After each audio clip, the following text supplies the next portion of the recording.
First contact with the exiles. The vast emptiness of space held many secrets, but none quite like the one Earth's Deep Space Monitoring Station Delta 7 discovered on that fateful morning. Dr. Sarah Chen stood frozen before her console, her eyes fixed on the unusual energy signatures appearing at the edge of the solar system. What at first seemed like sensor ghosts soon resolved into something unprecedented. A massive fleet of ships, damaged and barely operational, limping toward Earth's outer planets. "Commander Hayes, you need to see this," she called out, her voice steady despite the gravity of the situation. The station's commander, Marcus Hayes, was at her side within moments, his weathered face illuminated by the blue glow of the monitors. The ships were unlike anything in Earth's database. Their design spoke of advanced technology, but their current state told a story of desperate survival.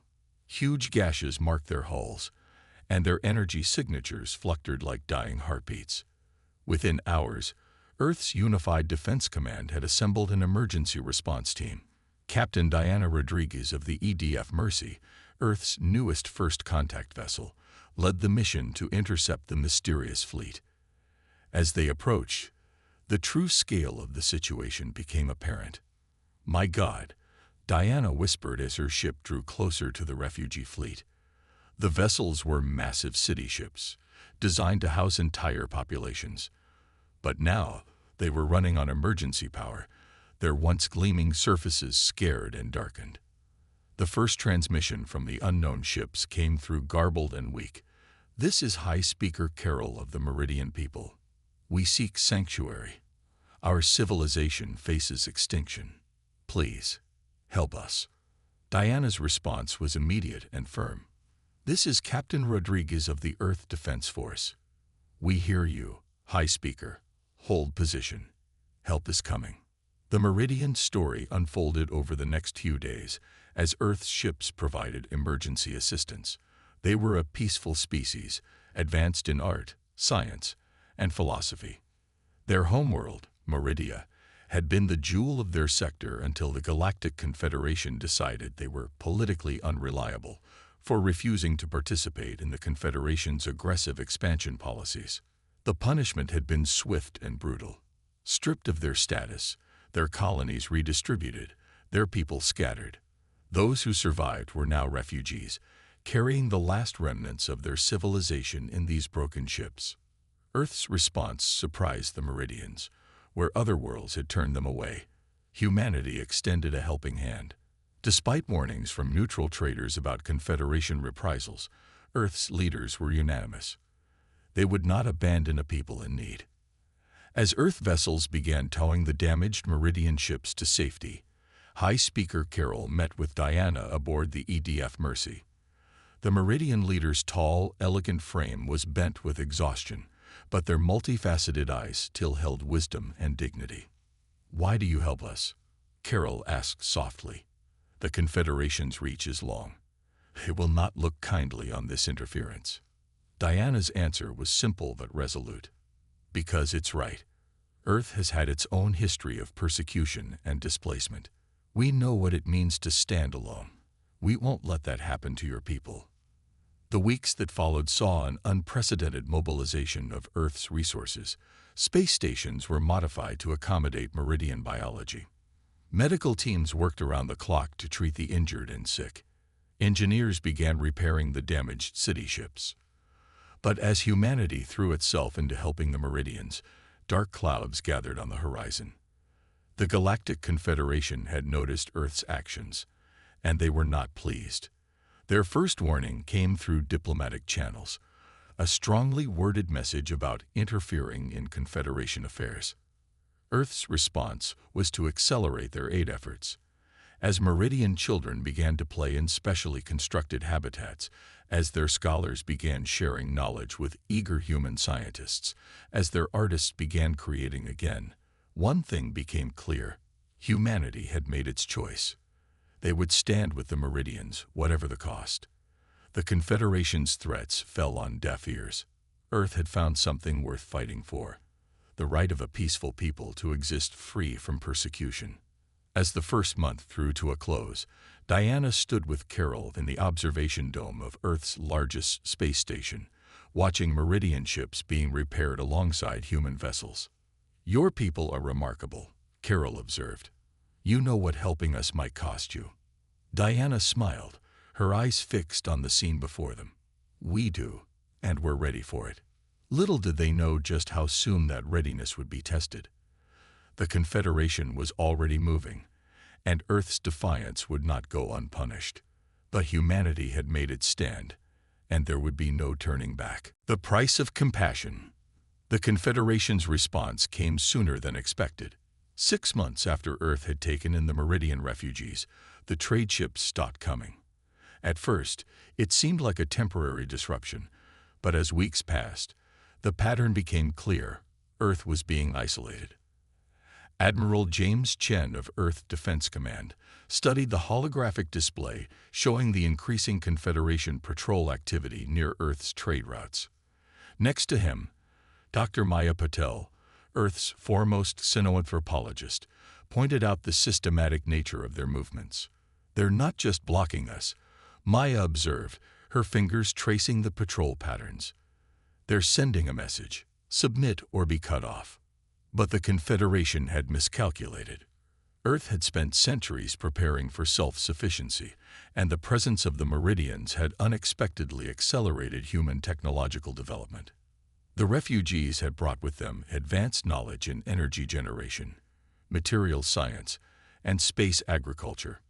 In the orbital habitats now housing both humans and Meridians, something remarkable was taking place. The two species were learning from each other, growing stronger together. Meridian agricultural techniques, adapted for space farming, doubled food production in Earth's colonies. Human innovations in defensive technology helped strengthen the remaining Meridian ships.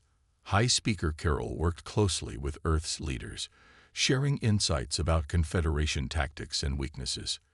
"They expect isolation to break you," they explained during a high-level briefing. "They've used this strategy before, but your people are different. You adapt. You grow stronger under pressure."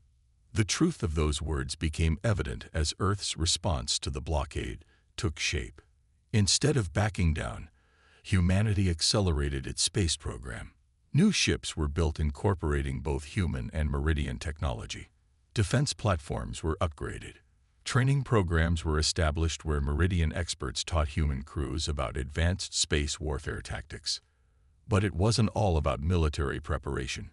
In the face of isolation, human culture flourished through contact with the Meridians. Art galleries in the orbital habitats displayed works from both species. Musicians collaborated to create entirely new forms of music. Scientists worked together to solve problems neither species could handle alone. Captain Diana Rodriguez, now promoted to fleet commander, oversaw much of this integration. Standing in the command center of Earth's new flagship, the EDF Unity, she watched as human and Meridian crews worked seamlessly together. "We've come so far," she said to her executive officer, Commander David Chung. "But the real test is still coming." She was right. The Confederation's patience was wearing thin. Their patrols were becoming more aggressive, occasionally straying into Earth's space. Each incursion was a test, probing for weaknesses, looking for an excuse. The situation reached a critical point when a Confederation patrol ship opened fire on an Earth research vessel near Jupiter's orbit. The attack was brief but deliberate, a clear escalation. The research ship, protected by newly developed hybrid shields, survived with minimal damage. Earth's response was measured but firm. A joint Earth-Meridian defense fleet was dispatched to patrol the solar system's edges. The message was clear: humanity would not be intimidated. In the aftermath of the incident, Admiral Chen called an emergency meeting with Earth's Defense Council. The room was tense as he laid out the situation. "The Confederation is running out of patience," he stated, his voice grave. "They expected us to break under isolation. Instead, we've grown stronger. They won't wait much longer before taking direct action." Maya Patel, also present at the meeting, added her insight. "The Confederation's power is built on control and fear. Our success with the Meridians threatens their entire system. Other species are watching. If we succeed, others might follow our example. The implications were clear. Earth's defiance was becoming more than just a local dispute. It was challenging the very foundations of how the Confederation maintained its power. As the meeting concluded, a priority message arrived from the Outer System Patrol. Confederation fleet movements suggested they were massing forces. The confrontation everyone had been preparing for was approaching. In the orbital habitats, humans and Meridians continued their daily lives, but there was an undercurrent of tension. Both species had fought for survival before, but now they would face the challenge together. High Speaker Carol, watching Earth's preparations from their chamber in the main habitat, shared their thoughts with Diana during one of their regular meetings. "Your people continue to surprise us," they said. "Where others saw refugees, you saw allies. Where others feared the Confederation's power, you saw a challenge to overcome. Whatever comes next, the Meridians will stand with Earth." Diana nodded, her expression determined. Together then, whatever the cost. The coming storm would test both species to their limits, but Earth had made its choice. They would face what came not just as protectors of the Meridians, but as partners in a growing alliance that could change the galaxy. Rising storm. The Confederation's ultimatum arrived on a quiet Tuesday morning. The message was transmitted simultaneously to every major communication hub in the solar system, its intent clear and brutal. Surrender the Meridian refugees within 72 hours, or face the consequences. Admiral Chen sat in the dimly lit war room of Earth Defense Command, surrounded by holographic displays showing fleet positions and defense readiness reports. The room was silent as Earth's military and civilian leadership absorbed the gravity of the situation. "They're giving us 3 days," Maya Patel noted, breaking the silence. "Not because they're generous, but because they need time to position their fleet." Fleet Commander Diana Rodriguez pulled up the latest reconnaissance data. "Our long-range sensors have detected at least 3 major battle groups moving into position. They're not trying to hide their numbers. This is about intimidation as much as military strategy." The Confederation's fleet was impressive. Hundreds of warships, including their dreaded stellar dreadnoughts. Each dreadnought was capable of reducing a planet's surface to slag. The message was clear: resist, and Earth might share the fate of other worlds that had defied the Confederation. But humanity had not been idle during the months of isolation. The combined ingenuity of human and Meridian engineers had produced innovations that the Confederation couldn't anticipate. Hidden throughout the solar system were automated defense platforms incorporating Meridian shield technology with human AI systems. Asteroid bases had been converted into fortified positions. The outer planet's moons housed emergency evacuation centers. High Speaker Carol, now a respected member of Earth's Defense Council, studied the tactical displays with their multifaceted eyes. "Your preparations are impressive, but the Confederation's numbers are overwhelming. They expect this show of force to compel your surrender." Admiral Chen's response was firm. "Then they don't understand humanity very well. We don't abandon our friends." The next 72 hours saw the greatest mobilization in human history. Civilian ships were evacuated from the outer system. Emergency protocols were activated across all colonies. The joint Earth-Meridian fleet moved into defensive positions, implementing strategies that had been rehearsed countless times. What surprised many was the calm efficiency with which both species worked together. There was no panic, no chaos, just determined preparation. Meridian technical experts worked alongside human engineers, fine-tuning weapons systems and defensive shields. Human tactical officers coordinated with Meridian strategists, developing battle plans that combined both species' strengths. In the orbital habitats, Meridian families were integrated into human emergency shelters. Children of both species played together in secured recreation areas, while their parents helped with preparation efforts. The sight of human and Meridian youngsters sharing games and stories, even in this time of crisis, reminded everyone of what they were fighting for. Diana spent the final hours before the deadline aboard the EDF Unity, reviewing battle plans with her mixed human Meridian crew. The ship, like many in Earth's fleet, had been upgraded with hybrid technology. Its hull gleamed with the distinctive patterns of Meridian energy dispersal systems, while its weapons incorporated the latest human innovations in targeting and payload delivery. "The Confederation expects us to fight conventionally," she explained to her bridge crew. "They think numbers and brute force will win the day.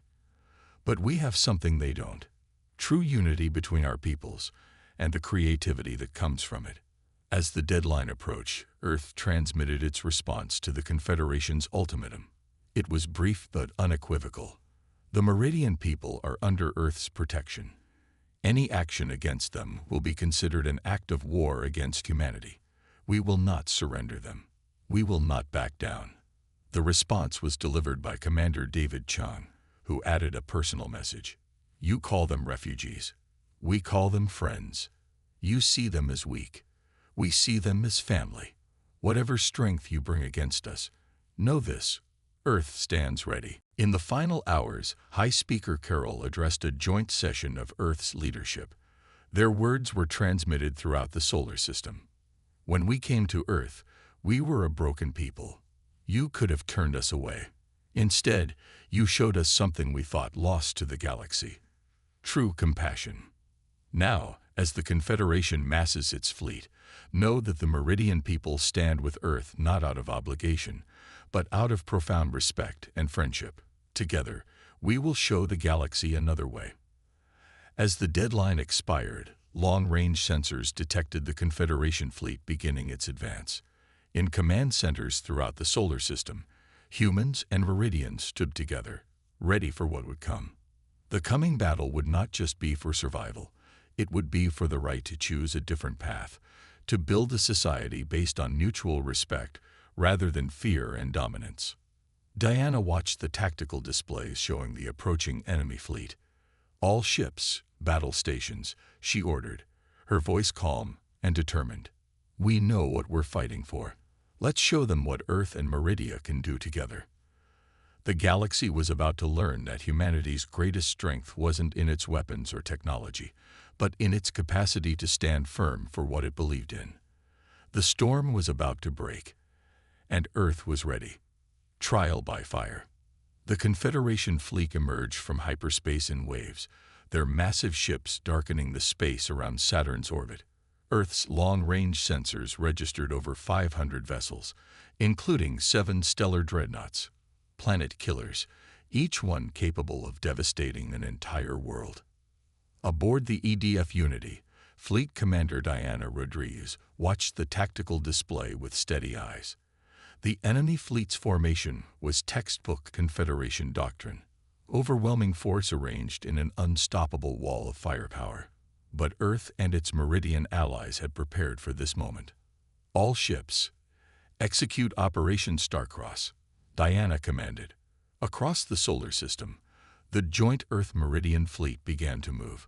Instead of forming a traditional battle line, the defender ships scattered in what appeared to be chaos, but was actually a carefully choreographed dance. The Confederation commanders, expecting a conventional defense, hesitated. Their massive fleet, designed to crush opposition through sheer force, suddenly found itself facing an enemy that refused to mass for battle. Admiral Chen's voice came through the command channel from Earth Defense Command. "Confirmation from all battle groups. Meridian phase shields are online. Human targeting systems synchronized. We are go for full engagement." The battle began with a thunderous barrage from the Confederation's front line. Energy weapons and kinetic projectiles streaked across space, enough firepower to annihilate a conventional fleet. But the defenders were far from conventional. Earth's ships, enhanced with Meridian phase shield technology, seemed to flicker in and out of existence, the deadly barrage passing harmlessly through them. Meanwhile, hidden defense platforms scattered throughout the asteroid belt came to life, their human-designed AI systems coordinating a complex web of crossfire. "They expected us to fight like them," Maya Patel observed from her station in Earth Defense Command. They never considered what would happen when human tactical innovation met Meridian technology. The first blow came not from the largest ships, but from seemingly insignificant debris in the asteroid belt. Hundreds of small objects, dismissed as space rocks by Confederation sensors, suddenly activated. These were the Fireflies, microscopic drone swarms developed jointly by human and Meridian engineers. They attached themselves to enemy ships, disrupting shields and communications. High Speaker Carroll, watching from the command center, nodded in appreciation. The Confederation builds bigger ships. Humanity thinks differently, finding strength in the small, the overlooked. The battle spread across the solar system as the Confederation fleet tried to adapt to Earth's unconventional tactics. Their massive ships, designed for line combat, found themselves picked apart by smaller, more agile vessels using hit-and-run tactics. The human Meridian defenders refused to be drawn into the kind of slug match the Confederation excelled at. But the enemy's numerical advantage was still telling. Several Earth ships took heavy damage, their crews fighting desperately to keep their vessels intact. The Confederation's stellar dreadnoughts began to push forward, their immense firepower forcing even phase-shielded ships to give ground. Then came the unexpected, not just from Earth, but from deep space. New signals appeared on the tactical displays, ships emerging from hyperspace at the edge of the battle. They weren't Confederation reinforcements. Multiple contacts, reported Commander Chung. They're other refugee species, the Altarians, the Nix Collective, all the peoples the Confederation displaced. They're here to fight with us. Diana allowed herself a small smile. Earth's defiance, its willingness to stand up for the Meridians, had not gone unnoticed. Other species, long cowed by Confederation might, had found their courage. The battle's tide began to turn. The Confederation fleet, designed to overwhelm a single opponent, now found itself facing attacks from multiple directions. Each refugee species brought their own unique technologies and tactics to the fight, creating chaos in the enemy's rigid formation. Aboard the Unity, Diana coordinated the expanded alliance's efforts. Human adaptability, Meridian technology, and the desperate courage of other refugee species combined into something the Confederation had never faced, an enemy that refused to fight by their rules. The defining moment came when 3 stellar dreadnoughts, pushing toward Earth, found themselves caught in a trap. Hidden gravitational generators, built by human engineers using Meridian principles, activated. The massive ships, symbols of Confederation power, found themselves unable to maneuver. All ships, concentrate fire, Diana ordered. The combined fleet struck as one, their weapons enhanced by shared knowledge and technology. One by one, the mighty dreadnoughts fell, their destruction visible as new stars in Earth's sky. The remaining Confederation ships began to pull back, their formation broken, their confidence shattered. They had come expecting to crush a rebellious world and its refugee allies. Instead, they had found something unprecedented, a unity of species fighting not just for survival, but for a different vision of the galaxy. As the enemy fleet retreated, cheers erupted throughout the human Meridian fleet. But Diana and the other commanders knew this was only the beginning. The Confederation would return, probably with an even larger force. Yet something fundamental had changed in the galaxy. Earth's stand, and the alliance it had forged, offered hope to all those who sought a different way. High Speaker Carroll's voice carried both pride and determination as they addressed the combined fleet. Today, we have shown that the galaxy need not be ruled by fear. Together, we have proven that true strength lies not in domination, but in standing together for what is right. The battle was over, but the war for the galaxy's future was just beginning. Earth and its allies had won their first major victory, not through overwhelming force, but through unity, innovation, and unwavering determination. A new dawn. In the months following the Battle of Saturn, as it came to be known, the solar system underwent a transformation. The debris of battle had barely been cleared when ships began arriving from across the galaxy. Not warships this time, but vessels carrying representatives from dozens of species. Each had their own story of Confederation oppression, and each had watched Earth's defiance with growing hope. The great hall of the newly constructed Unity Station hummed with activity as delegates from 20 different species gathered for what would become known as the Liberation Conference. The station, built in Earth orbit using combined human and alien technologies, stood as a symbol of what cooperation could achieve. Fleet Commander Diana Rodriguez, now Admiral Rodriguez, stood at one of the station's observation windows, watching Earth rotate slowly below. Beside her, High Speaker Carol's crystalline skin reflected the blue light of their homeworld. The Confederation's Council has finally agreed to negotiations, Diana said, her voice carrying both satisfaction and caution. They're sending their highest-ranking diplomats. Carol's multifaceted eyes shifted in what Diana had learned was a sign of amusement. They have no choice. Their aura of invincibility is shattered. Already, their outer systems are declaring independence. The Confederation's response to their defeat had been predictable. They had first threatened an even larger invasion force. But the galaxy had changed. Earth's victory had shown that the mighty Confederation could be defeated, and more importantly, it had shown there was another way to live. Admiral Chen, his uniform bearing the new insignia of the Allied Defense Force, joined them at the window. Our latest intelligence suggests the Confederation is facing internal revolts. Seems we're not the only ones tired of their way of doing things. The conference chamber below them was a testament to that change. Humans sat alongside Meridians, while representatives from the Altarian Republic conversed with delegates from the Nix Collective. Species that had once been bitter rivals under Confederation rule were finding common ground. Dr. Maya Patel, who had become Earth's chief diplomatic advisor, was orchestrating much of the cooperation.